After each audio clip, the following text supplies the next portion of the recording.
A very good afternoon to Dr. Lu. My name is Pavitra, anak perempuan Thanggaselvam, and currently I'm on my fourth semester.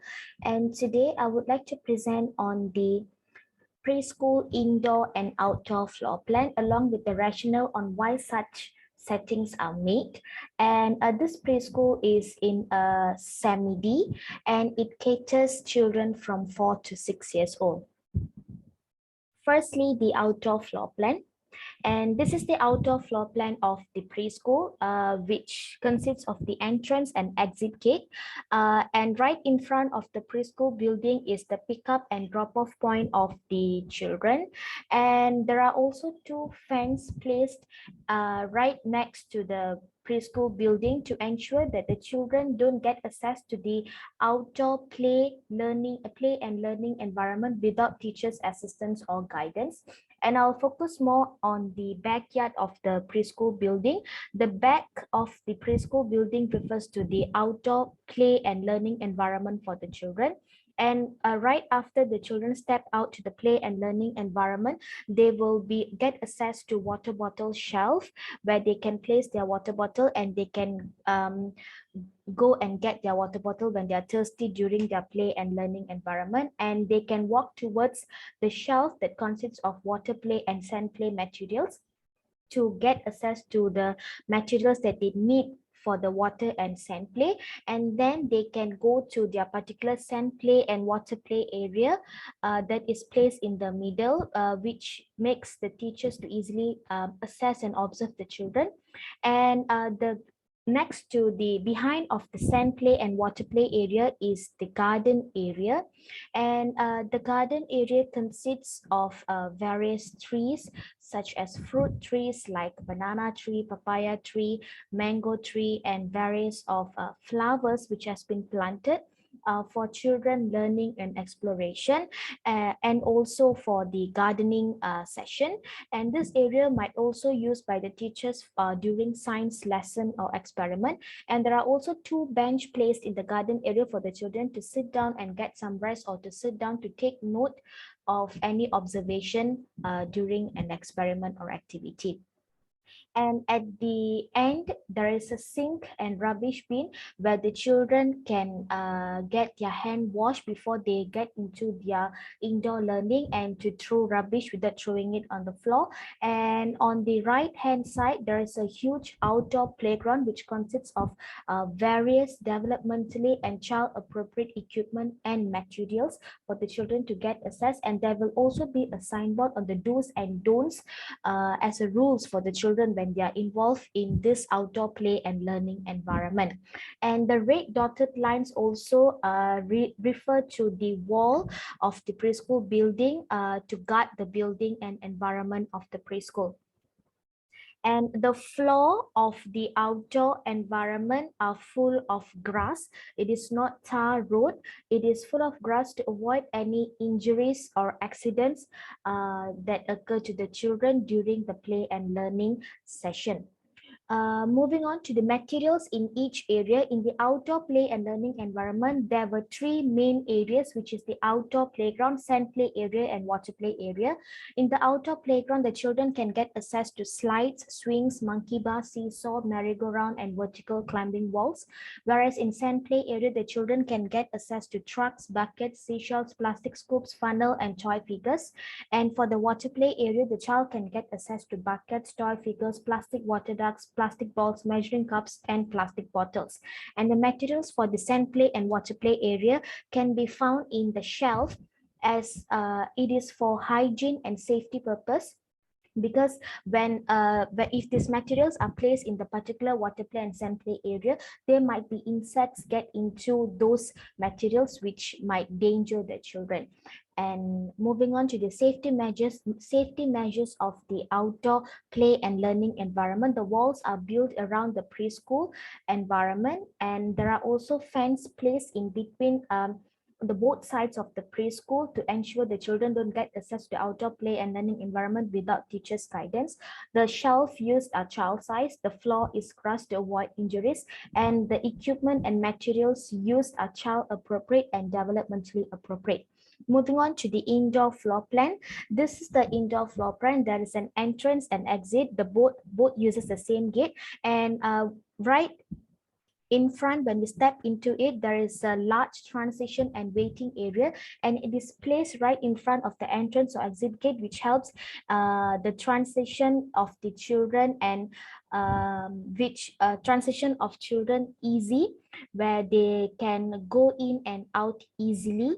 And then there are also an office, and behind of the office will be the kitchen, and there is also a principal office, and right next to the principal office will be the sick bay, and the sick bay is placed beside the principal office, because the principal can have a look on the child, actually just to peep out the child who is in the sick bay. And there will be 5 classrooms: one classroom for 4 years old, two classroom for 5 years old, and two classrooms for 6 years old. And there will be also a toilet to access for the teachers or the staffs, and also an emergency exit. And moving on to the indoor classroom floor plan, where the activity and play takes place. So this is how a classroom looks like. So there will be an entrance. Right next to the entrance will be the back shelf. The back shelf is placed right next to the entrance, which helps the children to easily place their belongings and bags. And each area of the shelf will be labeled with the children name, so that they are not messed up and confused with their belongings. And next to the back shelf will be the bulletin board. It is placed right next to the back shelf, because when a child places their belongings and bags, they can have a look at the bulletin board that consists of their own artwork, as well as important dates and activities that they will participate in the classroom or in the preschool. And then at the left corner, there is an art corner provided, and there will be tables and carpets provided for children to engage in the art. And there is also an art supply shelf where the children can get access to various art supplies. And the art supply shelf also serves as separation between the quiet space and art corner. Moving on, above the art corner will be the quiet space, and the quiet space is for children to get some alone time and to soothe their feelings and to get better when they feel not in the mood. And they have also provided with carpet, beanbag cushions, stands, and also open-ended toys in the toy shelves.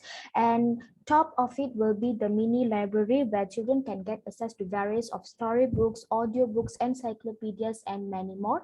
And all this mini library, quiet space, and art corner are placed in the left side of the classroom, because all these three spaces, these three corners are actually for will be quiet, less of noise and less of disruption for the children. And next to the mini library will be the maths and science corner, and a manipulative shelf with a carpet, where the children can get access to various of materials that relates to maths and science. And whiteboard and projector screen are placed in the middle of the classroom, on middle top of the classroom, which makes the children to easily have a look at the whiteboard and projector screen. And in front of it will be the circle time area, and a carpet is placed where the children will sit for the morning routine, and also during the end of lesson for the reflection.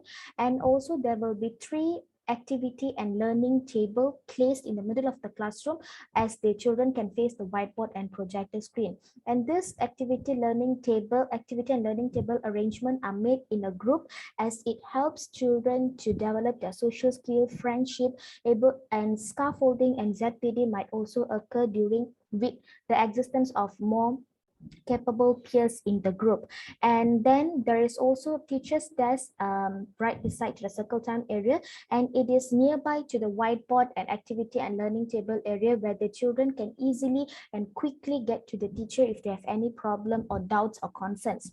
And next to the teacher's desk will be the sensory area, and the shelf are placed as a separation, and there will be tables provided the children can sit and have their playtime with the sensory materials. And there will be also a toilet placed, and the sink in the toilet. Each classroom is attached with toilet and sink for the children usage. And then there will be also a dramatic play corner, And the dramatic play material shelf will serve as a separation between toilet and dramatic play corner. And moving on to the last corner of the classroom is the play corner. And there will be two shelves placed with various materials, which is the toy shelf and block shelves. And the toy shelf is placed as a separation between the dramatic play corner and play corner. And the classroom is fully air conditioned, and there is also enough lights and windows for good air and light ventilation. And the floor is full carpet to avoid any injuries. Moving on to the materials, that example of materials in each corner. For the art corner, a children can get access to paintbrush, apron, crayon, color pencils, and art blocks. In quiet space, a child can get access to pen, cushion, carpet, soft music blocks.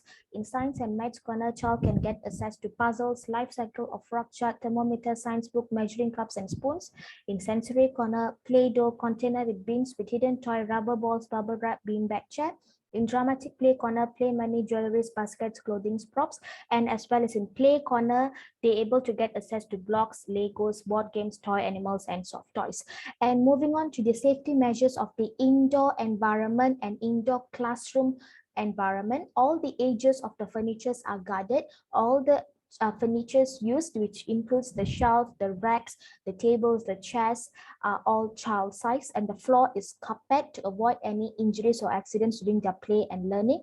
And all the equipment and materials used in the classroom are child and developmentally appropriate. And that's all for my presentation. Thank you.